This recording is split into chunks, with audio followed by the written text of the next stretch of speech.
Welcome to variety சமையல். இன்னைக்கு நம்ம சேனல்ல பார்க்க போற ரெசிபி வந்து கத்திரிக்காய் கிரேவி. வாங்க அந்த கத்திரிக்காய் கிரேவி நம்ம எப்படி பண்ணதுன்னு வீடியோக்குள்ள போகலாம். ஃப்ரெண்ட்ஸ், இப்போ வந்து நான் ஒரு பேன்ல வந்து ஒரு 2 டேபிள் ஸ்பூன் ஆயில் ஹீட் பண்ணி வச்சிருக்கேன். இப்போ இதில் வந்து நான் கத்திரிக்காய் வந்து எல்லாம் கட் பண்ணி உங்களுக்கு தண்ணியில் போட்டு வச்சுருக்கேன் கதுக்காமல் இருக்கிறதுக்கு. நீங்கள் மோஸ்ட்லி இந்த மாதிரி கத்திரிக்காய் எடுத்துக்கோங்க, இந்த கலரில் வர கத்திரிக்காய், அதுதான் நம்மளுக்கு நல்ல டேஸ்ட் கொடுக்கும். இப்போ இந்த ஆயில் வந்து நல்லா ஹீட் ஆகிடுச்சு.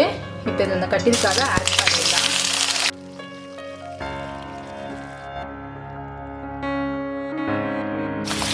ஃப்ரெண்ட்ஸ், இப்போ இந்த கத்திரிக்காய் கூட நான் வந்து 1 டீஸ்பூன் வந்து மிளகாய் தூள் ஆட் பண்ணுறேன். இது வந்து நான் காஷ்மீரி மிளகாய் தூள் தான் ஆட் பண்ணுறேன் இப்போ கலருக்காக. நெக்ஸ்ட்டு ஒரு 1/4 டீஸ்பூன் சால்ட்டு. இப்போ இதை நல்லா மிக்ஸ் பண்ணி விட்டுக்கோங்க. இது நம்மளுக்கு நல்லா சாஃப்டாக ஆகி வரணும் இந்த கத்திரிக்காய். ஃப்ரெண்ட்ஸ், இது வந்து நமக்கு நல்லா சாஃப்டாகி வரதுக்கு ஒரு 4 மினிட்ஸ் ஆகும். இதில் நம்ம வாட்டர் எதுவும் ஆட் பண்ண தேவையில்ல. கவர் பண்ணி ஒரு 4 மினிட்ஸ் குக் பண்ணலாம். ஃப்ரெண்ட்ஸ், இப்போ ஓப்பன் பண்ணி பார்க்கலாம். நான் ஒரு மீடியம் ஃப்ளேமில் வந்து ஒரு 4 மினிட்ஸ் வச்சுருக்கேன். இப்போ பார்த்தீங்கன்னா நமக்கு ஓரளவுக்கு கொஞ்சம் சாஃப்ட் ஆகிடுச்சு. கத்திரிக்காயில் ஒரு 80% குக் ஆகிடுச்சு. ரொம்ப சாஃப்ட் ஆகுற வரைக்கும் விட வேண்டாம். இப்போ இதை நம்ம ஒரு பிளேட்டில் ட்ரான்ஸ்ஃபர் பண்ணிக்கலாம். ஃப்ரெண்ட்ஸ், இப்போ நான் அந்த சேம் பேன் தான் எடுத்திருக்கேன். அதுலேயே வந்து நான் ஒரு 2 டேபிள் ஸ்பூன் ஆயில் ஹீட் பண்ணி வச்சுருக்கேன். இப்போ வந்து ஒரு 1/2 டீஸ்பூன் வந்து கடுகு ஆட் பண்ணிக்கோங்க.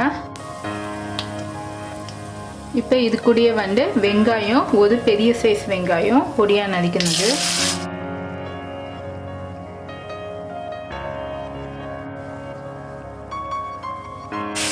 ஃப்ரெண்ட்ஸ், இது கூடயே ஒரு பச்சை மிளகா.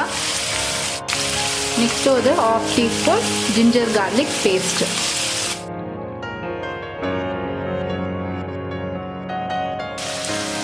ஃப்ரெண்ட்ஸ், கொஞ்சம் லைட்டாக வந்து வதக்கிக்கோங்க. இது கூட கொஞ்சம் ஒரு பிஞ்ச் வந்து மஞ்சள்தூள் ஆட் பண்ணிக்கோங்க. நெக்ஸ்ட்டு ஒரு 1/2 டீஸ்பூன் வந்து red chilli powder. Garam masala வந்து ஒரு 1/2 டீஸ்பூன். இதெல்லாம் நம்ம நல்லா மிக்ஸ் பண்ணிக்கோங்க.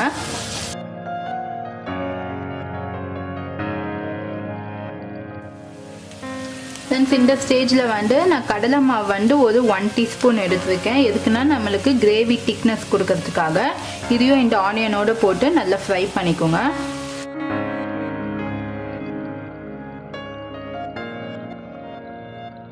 ஃப்ரெண்ட்ஸ், ஒரு 2 மினிட்ஸ் வந்து நல்லா ஃப்ரை பண்ணிக்கோங்க.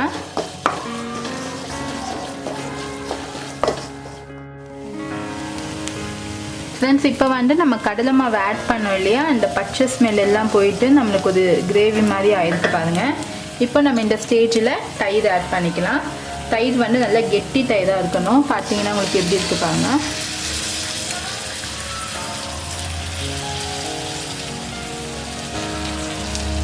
நான் ஒரு 4 டேபிள் ஸ்பூனு கர்ட் ஆட் பண்ணியிருக்கேன். இப்போ லோ ஃப்ளேமில் வச்சுட்டு இந்த ஆனியனோட நல்லா மிக்ஸ் பண்ணிக்கோங்க. எப்பவுமே நம்ம தயிரை ஆட் பண்ணும் போதோ கொஞ்சம் ஸ்டவ் வந்து நீங்கள் லோ ஃப்ளேம்லேயே வச்சுக்கணும். ரொம்ப ஹை ஃப்ளேமில் வைக்கக்கூடாது. நம்மளுக்கு தயிர் வந்து கொஞ்சம் பேர்ன் ஆனாவே நம்மளுக்கு டேஸ்ட் மாறிடும். ஃப்ரெண்ட்ஸ், இப்போ இந்த ஸ்டேஜில் வந்து நம்ம முன்னாடியே லைட்டாக ஃப்ரை பண்ணி வச்சுருந்த கத்திரிக்காய் இதை அதில் ஆட் பண்ணிக்கலாம். ஃப்ரெண்ட்ஸ், இப்போ இதை நல்லா மிக்ஸ் பண்ணிக்கோங்க. ஃப்ரெண்ட்ஸ், நம்மளுக்கு பார்க்கவே எந்த அளவுக்கு இப்போ கிரேவி படத்துக்கு வந்ததுக்கு பாருங்கள். இந்த ரெசிபி வந்து நம்மளுக்கு சப்பாத்தி, ரைஸு, நெக்ஸ்ட் பிரியாணிக்கெல்லாம் சைட் டிஷ்ஷு ரொம்ப நல்லாயிருக்கும். இதில் நம்ம கோக்னட்டு எதுவுமே நம்ம ஆட் பண்ணல, ஒன்லி கர்ட் வச்சு தான் பண்ணுறோம். ரொம்ப டேஸ்ட்டாக இருக்கும் உங்களுக்கு.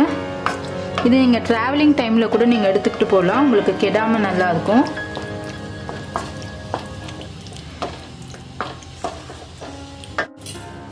ஃப்ரெண்ட்ஸ், இப்போ பாருங்க, நான் இப்போ ஒரு 1/2 கப் வந்து வாட்டர் ஆட் பண்ணுறேன். இப்போ இந்த ஸ்டேஜில் வந்து நம்ம சால்ட் ஆட் பண்ணிக்கலாம். நம்ம ஆல்ரெடி வந்து கத்திரிக்காய் ஃப்ரை பண்ணும்போதே நம்ம சால்ட் ஆட் பண்ணியிருப்போம். பார்த்து நீங்கள் ஆட் பண்ணிக்கோங்க.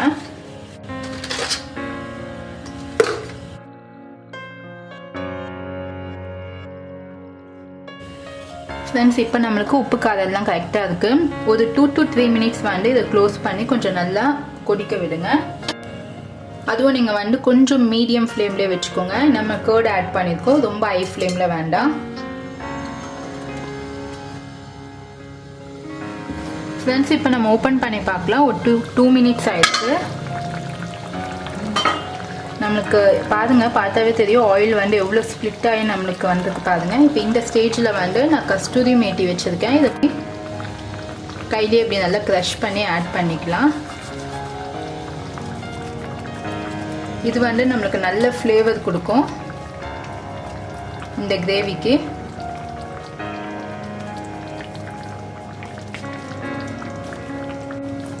ஃப்ரெண்ட்ஸ் இப்போ லைட்டாக நீங்கள் கொஞ்சம் மிக்ஸ் பண்ணி விடுங்க. உங்களுக்கு இந்த அளவுக்கு வந்து எனக்கு கிரேவி இப்போ படம் போதும், இல்லைனா இன்னும் எனக்கு வந்து கொஞ்சம் நல்லா வந்து கிரேவியாக வேணும் அப்படின்னா இன்னும் கொஞ்சம் நீங்கள் கொதிக்க வச்சுக்கோங்க. உங்களுக்கு இந்த படம் இருந்தாவே நீங்கள் வந்து தொட்டு சாப்பிட்றதுக்கு எல்லாத்துக்குமே நல்லாயிருக்கும். இப்போ நம்ம பிளேட்டுக்கு ட்ரான்ஸ்ஃபர் பண்ணிடலாம். ஃப்ரெண்ட்ஸ், நம்மளுக்கு இன்னியோட கத்திரிக்காய் கிரேவி ரொம்ப சூப்பராக ரெடி ஆகிடுச்சு. இந்த ரெசிபி வந்து உங்கள் வீட்டில் ட்ரை பண்ணிவிட்டு கமெண்ட் செக்ஷனில் நீங்கள் கமெண்ட் பண்ணுங்கள். நான் இன்றைக்கி வந்து புலாவ் பண்ணியிருந்தேன், வெஜ் புலாவு. அதோட இந்த கத்திரிக்காய் கிரேவி ரொம்ப நல்லா சூப்பராக இருக்கும்.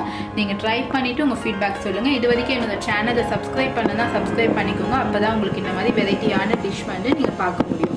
சுவையான உணவுடன் ஆரோக்கியம்.